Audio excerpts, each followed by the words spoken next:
Graça e paz, irmãos. Amém. Boa noite, amém? Os irmãos estão com frio aí? Não, mas não está frio não. Parece que está frio, mas não está frio. E eu fiquei me perguntando várias coisas, né? Mas por que será que está acontecendo isso? Por que será que a mente, né, do ser humano tem sido tão conturbada, né, ultimamente? E eu cheguei a uma resposta que essas pessoas, elas não entenderam que Deus amou ela. Elas não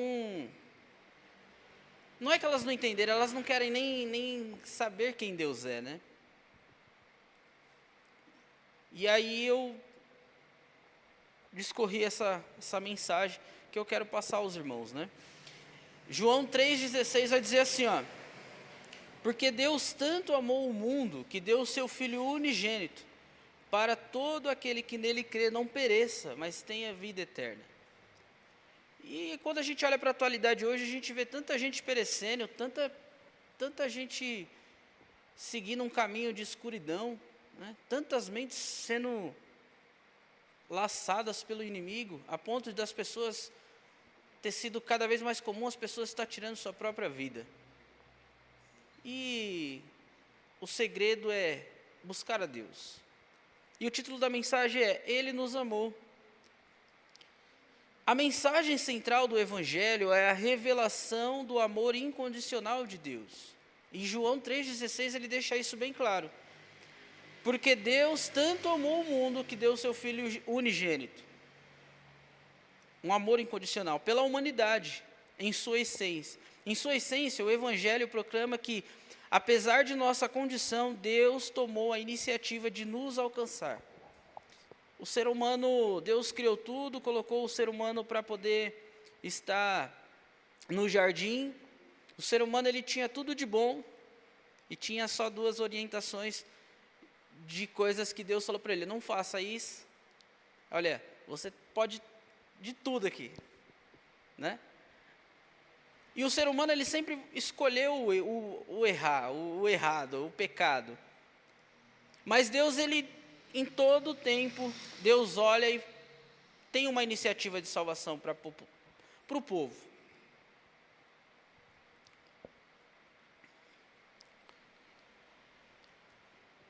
Em sua essência, o Evangelho proclama que, apesar de nossa condição, que condição? De pecador, de pessoas falhas, Deus tomou a iniciativa de nos alcançar, enviando Jesus Cristo para nos resgatar do pecado e nos oferecer uma nova vida. E olha como que é louco, né? As pessoas, elas dizem não para Deus, a mente é conturbada, e as pessoas acham que para resolver essa confusão, muitas vezes o caminho é tirar a vida. É dar fim em tudo. Hoje tive a notícia de que um colega do outro ministério que eu frequentava, a filha dele ia fazer 21 anos, tirou a vida. E é um rapaz devoto, crente de verdade, sabe? Aquela pessoa que busca Deus genuinamente, a esposa dele também, e a filha dele nem 20 anos tem. E aí eu fiquei, alguns tempos atrás, eu fiquei pensando sobre isso. Falei, o que leva a pessoa a fazer isso? O que leva muitas vezes a pessoa a falar não para Cristo, falar não para o Evangelho? O que leva?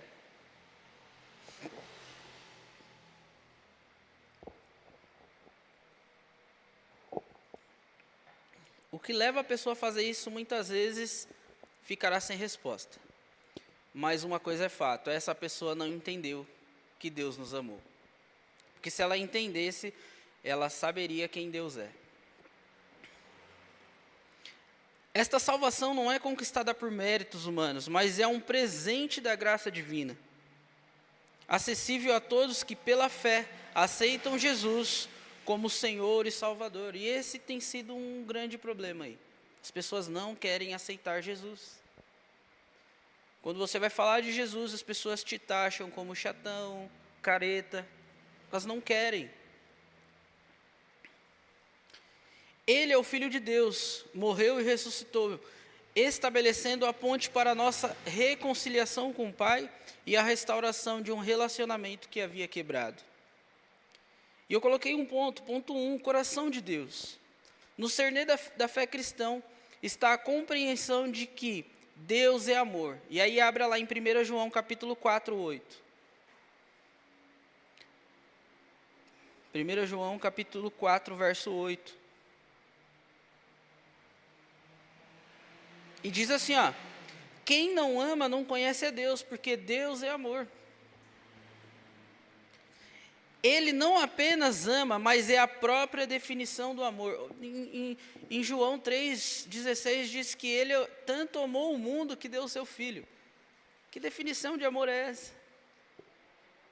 E aí eu pergunto, por que as pessoas não buscam a Deus? Não buscam esse amor? Por que virar as costas?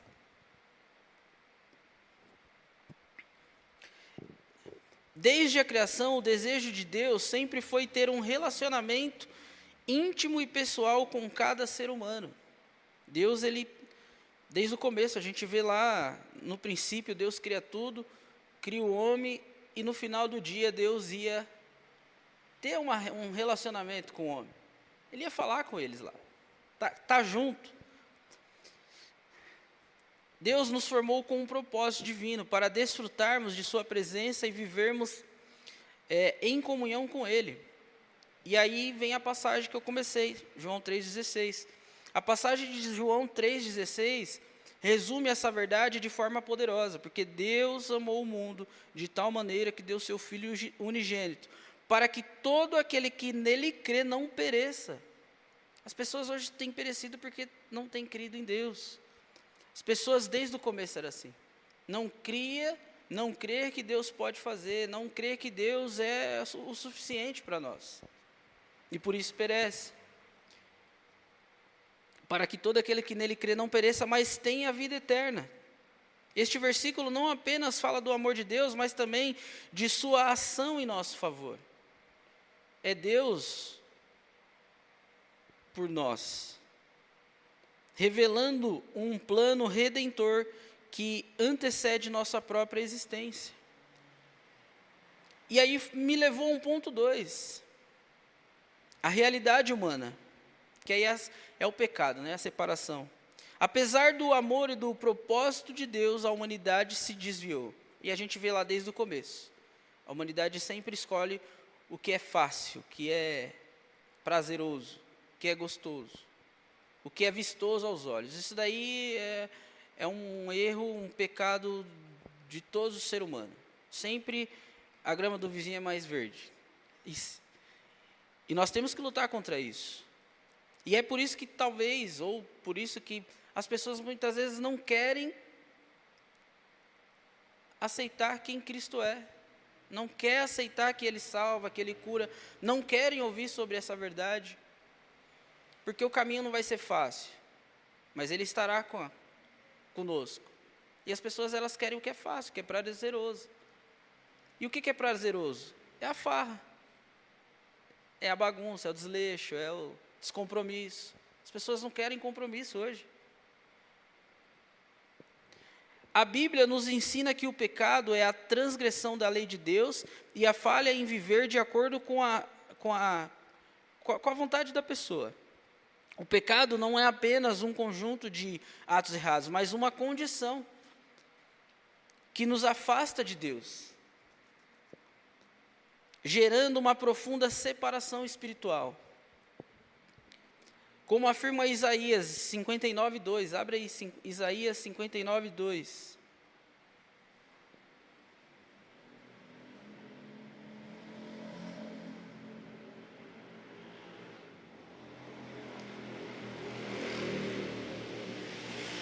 A parte A vai dizer assim, ó: contudo, as suas maldades, os seus pecados separam vocês de Deus.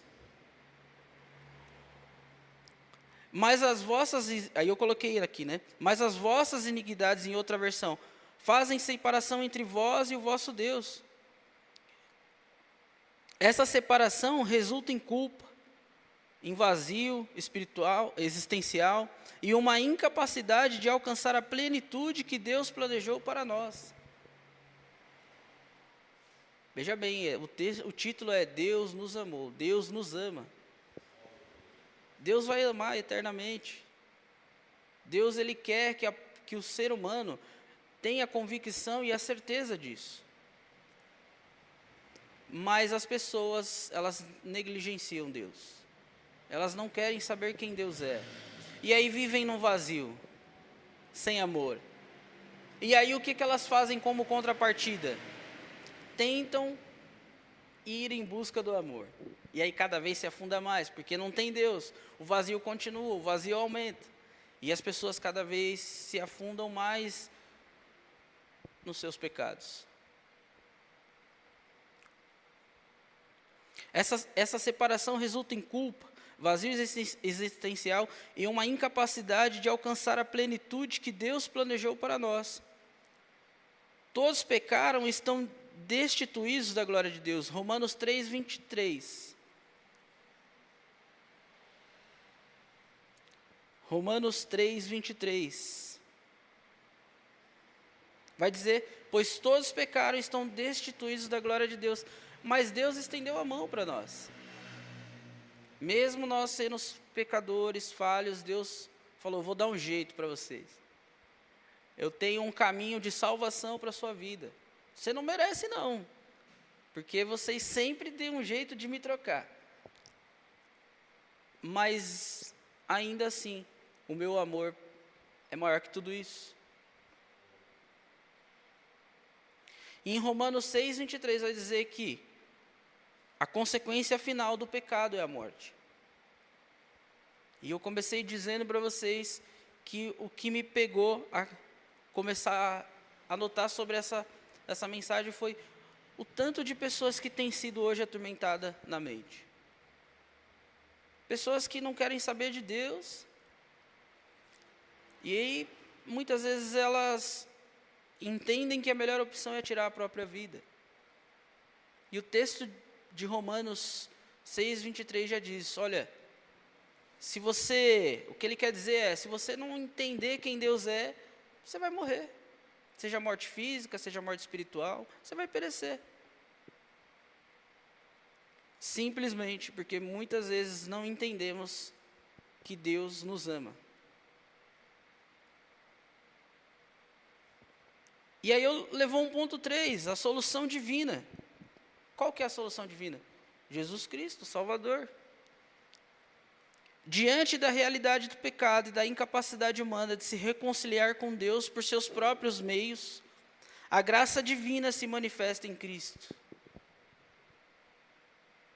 Ele é a solução perfeita e o único caminho para a restauração.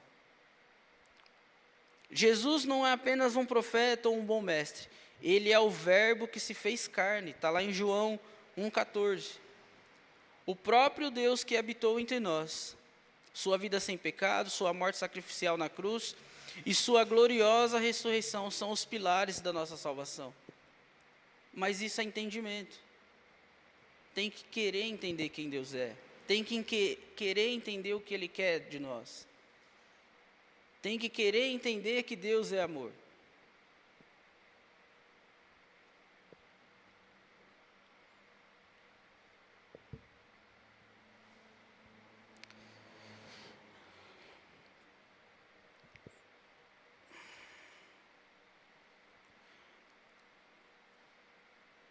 O próprio Deus que habitou entre nós, sua vida sem pecado, sua morte sacrificial na cruz e a sua gloriosa ressurreição são os pilares da nossa salvação. Como Romanos 6, 23 declara, porque o salário do pecado é a morte, mas o dom gratuito de Deus é a vida eterna, por Cristo Jesus nosso Senhor. Jesus pagou o preço pelos nossos pecados, nos libertando da condenação e nos oferecendo a vida eterna. Ele é o Cordeiro de Deus que tira o pecado do mundo. Está lá em João 1, 29. E levou um ponto 4, o convite à fé, a aceitação e a nova vida. O Evangelho não é apenas uma mensagem a ser ouvida, mas um convite a ser aceito. E aí é que está o grande lance, né? Quando nós vamos falar quem Deus é para as pessoas, as pessoas tampam o ouvido, não querem ouvir porque elas acham que é só uma mensagem, é só um santinho, mas não é. Quando nós vamos falar de Deus para alguém, é um convite àquela pessoa. É Deus dando àquela pessoa a oportunidade dela conhecer quem Ele é. Só que as pessoas não querem, elas fecham o coração. Estão com o coração petrificado. E o mais louco de tudo é que muitas vezes essas pessoas estão dentro da igreja. E isso daí é angustiante. A palavra de Deus diz que no final dos tempos, a fé de muitos se esfriaria, e temos visto isso dia após dia. Pessoas muitas vezes com frases de impacto, versículos já memorizados, vãs repetições, aquelas orações já, sabe aquelas caixinhas de versículo? De promessa, caixinha de promessa. As orações das pessoas já estão. Deus já sabe de qual é o sorteado que iremos falar.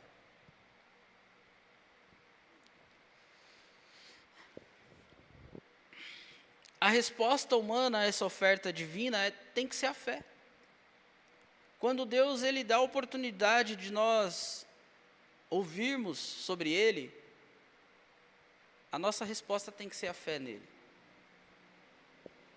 Crer em Jesus significa confiar plenamente nele como Salvador e Senhor, entregando a Ele o controle de nossa vida. E aí está um problemão. O ser humano ele não quer ser controlado, vamos dizer assim. Ele não quer ser orientado. A criança não faz birra porque não quer obedecer. Já é a essência do ser humano, desde pequeno. O apóstolo Paulo e Silas proclamaram em Atos 16:31, crê no Senhor Jesus e serás salvo, tu e tua casa. Aceitar Jesus inicia um processo de transformação radical, onde o Espírito Santo passa a habitar em nós, guiando-nos a uma nova vida. Esta nova vida é marcada por propósito, paz e a certeza da filiação divina, da aceitação, né? É um processo contínuo de crescimento e aprendizado, onde o entendimento de quem Deus é se aprofunda a cada dia. E a graça de Deus nos capacita a viver de uma maneira que o honre. Efésios 2, capítulo 8. Efésios, capítulo 2, versículo 8. 8 e 9. Vou ler só o 8. Pois pela graça vocês são salvos, por meio da fé, e isto não vem de vocês, é dom de Deus. Ao 9. Não por obras, para que ninguém se glorie.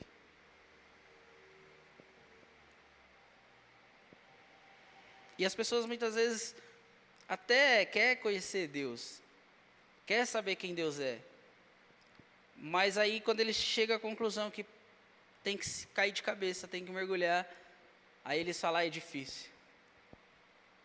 E aí deixa para lá. E tem um ponto 5, a jornada da fé. Uma vez aceito o convite, a vida cristã se torna uma jornada de fé contínua. E é uma jornada mesmo, né? Não é fácil, são vários obstáculos. Não estamos sozinhos nessa caminhada, a companhia divina é uma realidade constante. Jesus prometeu estar conosco todos os dias até a consumação dos séculos, Mateus 28, 20. Essa presença oferece consolo nos momentos de dor, fortalecimento nas fraquezas e orientação nas decisões. Mesmo em dias difíceis, quando as circunstâncias parecem desfavoráveis, existe uma esperança viva em Cristo. Ele não é um Deus distante e indiferente, Ele entrou na nossa história para nos dar uma nova chance, um novo propósito e a promessa de um futuro eterno com Ele. A fé nos capacita a enfrentar os desafios da vida com a certeza de que Deus está no controle e que seus planos para nós são de bem. Olha só Jeremias 29, 11.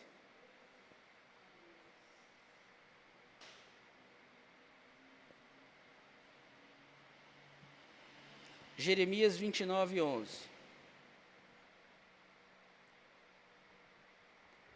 Porque sou eu que conheço os planos que tenho para vocês. Só que nós achamos que nós sabemos os nossos planos, né? A gente não consegue daqui ali do outro lado da rua sem ter que olhar para os lados, né? Porque nós não sabemos o que pode vir, né? Mas nós achamos que estamos no controle. O ser humano acha que está no controle, né?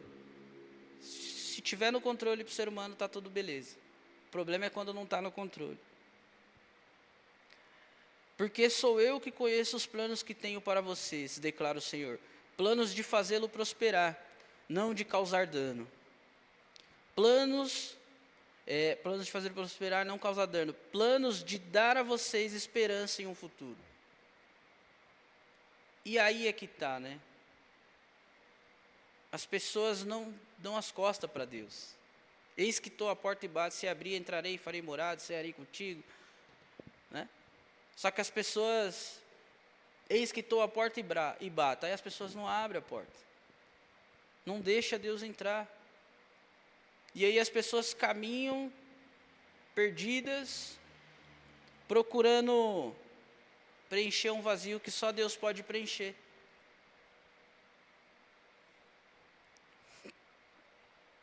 E aqui é a conclusão da mensagem, né? Já é o fim, a conclusão. Uma esperança viva.